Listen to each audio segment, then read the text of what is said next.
ఆయన జూనియర్ ఎన్టీఆర్ గారిది దేవర నుంచి గ్లిమ్స్ వచ్చింది, ఎలా అనిపించింది అన్న? చాలా బాగుందన్న. అసలు ఆ వెల్యుయేషన్స్ కానీ ఎన్టీఆర్ కానీ లుక్ కానీ మాస్ లుక్ లో అయితే అదిరిపోయిండు.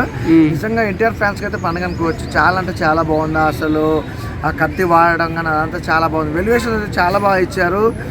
ఎన్టీఆర్ గారు ఇట్లా వాటర్ ఇలా తీసుకొని చేతిలోకి తీసుకొని ఇలా అనుకొని ఇలా అంటాడు చూసిన, అదైతే మామూలుగా అందరు కింద కామెంట్ చూస్తున్నా. ప్రతి ఒక్క అంటే దాని కింద కామెంట్లో ప్రతి ఒక్కరిది కూడా ఏంటంటే ఎన్టీఆర్కి అసలు మామూలుగా లేదు. ఆ లుక్ వైజ్గా అయితే క్రేజీ లుక్ అనుకోవచ్చు. దేవర్ అనేది ఏంటంటే ఆ సాంగ్లో ఏందనేది అంటే దమ్ము చూపించాడు.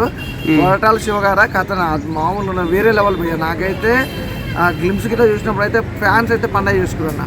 అంటే ఇప్పుడు పుష్ప సాంగ్ కూడా వచ్చింది, గేమ్ చేంజర్ నుంచి సాంగ్ వచ్చింది. ఏ సాంగ్ మంచిగా అనిపించింది?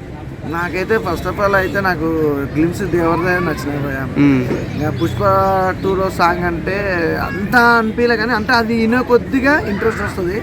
ఫస్ట్ ఒకటేసారి విన్నప్పుడు అయితే ఎవరికి నచ్చదు. అది ఎలా అనిపించింది? ఎన్టీఆర్ గారు గెటప్ లుకింగ్, కొత్త లుకింగ్, మాస్ లుక్ లో బాగుంటుంది. అంటే చాలా రోజుల తర్వాత ఊర మాస్ అంటారు కదా, అలా ఉండబోతుంది దేవర్లో.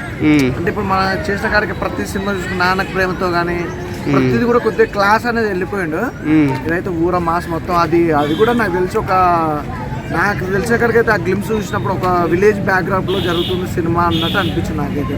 ఎందుకంటే ఆ పడవలు, ఆ చుట్టూ అడవి, సముద్రం అదంతా ఒక సముద్రం పైన ఒక విలేజ్, అంటే ఆ సముద్రాన్ని కానుకొని ఒక గ్రామంలో డ్రైవర్ అని ఒక ఆ విధంగా వెళ్ళిపోతుంది అనిపించింది నాకైతే స్టోరీ.